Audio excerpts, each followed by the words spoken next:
अस्सलाम वालेकुम। Biology 9 chapter number 1 introduction to biology lecture number 6। आज का जो हमारा टॉपिक है वो है मुस्लिम scientist.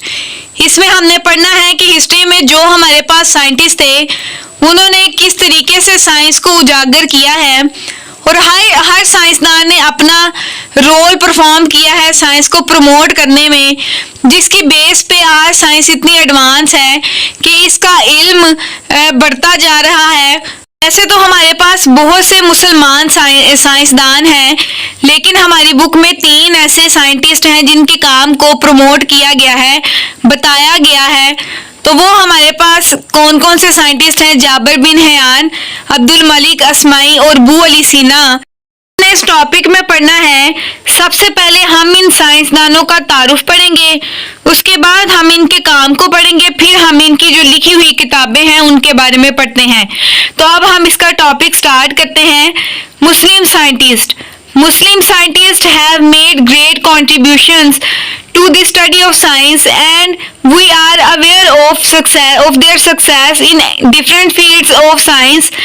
Here we would summarize the work of Jabir bin Hayyan, Abdul Malik Asma'i, Abu Ali Sina, the development of the present day knowledge of plant and animal. हमारे पास कुछ ऐसे साइंटिस्ट के कामों को समराइज किया गया है, बताया गया है, जिसमें से हमारे पास कौन कौन से साइंटिस्ट हैं? जाबिर बिन हयान, अब्दुल मलिक अस्माई, उसके बाद अबू अली सीना, जिन्होंने बहुत सा इल्म डेवलप किया है प्लांट और एनिमल से मुतल्लिक। हमारे पास जो सबसे पहले मुस्लिम साइंटिस्ट थे वो हमारे पास थे जाबिर बिन हयान, जो कि 721 में पैदा हुए थे और इनकी वफात 815 में हुई थी। सबसे पहले अगर हम इसके तारुफ के बारे में पढ़ें तो he was born in Iran, ये ईरान में पैदा हुए, and practice medicine in Iraq, और इन्होंने इराक में मेडिसिन पर प्रैक्टिस की। He introduce experimental investigation in chemistry, इन्होंने क्या किया था? इन्होंने तजुर्बाती तहकीक की थी, जिसकी बेस पे इन्होंने बताया था कि कौन से एलिमेंट्स की कौन सी खसूसियात हैं, और इन्होंने केमिकल के बारे में लेबॉर्ट्री में काम किया था और बहुत सी जो इंफॉर्मेशन थी केमिकल से मुतल्लिक वो कंप्लीट की थी।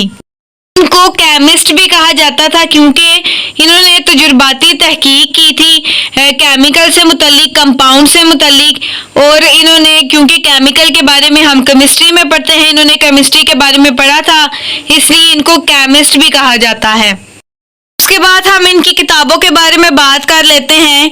He wrote a number of books on plant and animal, इन्होंने प्लांट और एनिमल के मुतल्लिक बहुत सी किताबें लिखी थी, जिसमें से इनकी बहुत सी किताबें ऐसी हैं जो कि एनिमल और प्लांट से मुतल्लिक है। अब हमारी बुक में सिर्फ 2 ऐसी फेमस बुक्स लिखी हुई हैं। एक हमारे पास बुक है अल नबातात, जो कि हमारे पास पौधों पर लिखी गई है, पौधों से मुतल्लिक लिखी गई है, और उसके बाद जो दूसरी किताब है अल हैवान, जो कि हमारे पास एनिमल पर लिखी गई है, जो कि जानवरों से मुतल्लिक लिखी हुई किताब है। ये इनकी 2 मशहूर किताबें थी, अल नबातात और अल हैवान। के बाद हमारे जो दूसरे साइंटिस्ट हैं वो है अब्दुल मलिक अस्माई। अब अगर हम बात करें अब्दुल मलिक अस्माई की तो सबसे पहले हम इनका तारुफ पढ़ेंगे, फिर हम इनके काम पढ़ेंगे, काम से मुतल्लिक पढ़ेंगे, और फिर हम इनकी किताबों से मुतल्लिक पढ़ेंगे। तो पहले हम तारुफ स्टार्ट करते हैं। He is considered the first Muslim scientist, इनको पहला मुस्लिम साइंसदान माना जाता है। और इनको किस बेस पर पहला मुस्लिम साइंटिस्ट माना जाता है? क्योंकि इन्होंने तफसील के साथ जानवरों से मुतल्लिक लिखा है, जानवरों के मुतल्लिक इन्होंने तफसील के साथ लिखा है। Who studied animals in detail, इन्होंने एनिमल से मुतल्लिक डिटेल में लिखा है। अब इनकी काम के बारे में बात करें तो इनकी जो मशहूर किताबें हैं हमारे पास वो कुछ इस तरह से हैं। हिज फेमस बुक्स इंक्लूड العابر جو کہ ہمارے پاس کیمل سے متعلق ہے، اونٹ سے متعلق ہے. اس کے بعد ہمارے پاس الحیر جو کہ ہمارے پاس گھوڑوں سے متعلق ہے، ہارس سے متعلق ہے. اس کے بعد الوحوش ہمارے پاس اینیمل سے متعلق ہے. آگے ہمارے پاس جو کتاب ہے خلق الانسان ہمارے پاس انسانوں سے متعلق ہے. یہ ہمارے پاس ان کی مشہور فیمس کتابیں ہیں جو کہ عبد الملک اسماعی کی لکھی ہوئی ہیں. انہوں نے ہر اینیمل سے ریلیٹ الگ الگ بک لکھی ہے اور ہر جانور سے متعلق تفصیل سے اس کی اسٹڈی کی ہے، اس کے بارے میں بھی بتایا ہے. اس لیے ان کو فرسٹ مسلم سائنٹسٹ کہا جاتا ہے، کیونکہ اس کی بیس کس پر تھی کہ انہوں نے جانوروں سے متعلق تفصیل سے اسٹڈی کی ہے، ان کے بارے میں پڑھا ہے. اب ہمارے پاس جو تیسرے مسلم سائنسدان ہیں وہ ہیں ابو علی سینا، جو کہ 980 میں پیدا ہوئے تھے اور 1037 میں ان کی ڈیتھ ہو گئی تھی. اگر ہم ابو علی سینا کی بات کریں تو سب سے پہلے ہم نے اس کا تعارف پڑھنا ہے، اس کے بعد ہم نے ان کا کام پڑھنا ہے اور پھر ہم ان کی کتابوں سے متعلق پڑھیں گے. ہم ان کے بارے میں پڑھتے ہیں. He is honored as the founder of medicine and called as Avicenna in West. یہ بہت مغربی ممالک کے اندر مانے جانے والے سائنسدان ہیں.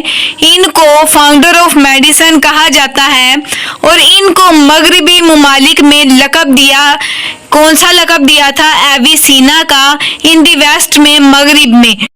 اس کے ساتھ ساتھ ہی was a physician, philosopher, astronomer and poet. یہ ہمارے پاس فزیشین ڈاکٹر بھی تھے، فلاسفر بھی تھے، اسٹرونومر بھی تھے. اب ہمارے پاس اسٹرونومر کیا ہوتے ہیں؟ ایسے لوگ جو کہ ہمارے پاس پلانٹس کی اسٹڈی کرتے ہیں، وہ اسٹرونومر کہلاتے ہیں. اور اس کے بعد یہ پوئٹ بھی تھے، شاعر بھی تھے. اب ہم کرتے ہیں ان کی کتابوں پہ بات. تو ون آف ہیز بک، ان کی ایک کتاب ہے القانون فی الطب، is known as the canon of medicine in the west، جس کو ویسٹ میں، مغرب میں canon of medicine کہا جاتا ہے. اب ان کو کینن آف میڈیسن کیوں کہا جاتا ہے؟ کیونکہ ان کی کتاب کو قانون کا درجہ حاصل ہے. تو یہ ہمارے پاس 3 ایسے سائنٹسٹ تھے جنہوں نے سائنس کو پروموٹ کرنے کے لیے اپنی خدمات پیش کی ہیں اور آج سائنس کو اتنا لیٹسٹ اور ایڈوانس علم بنا دیا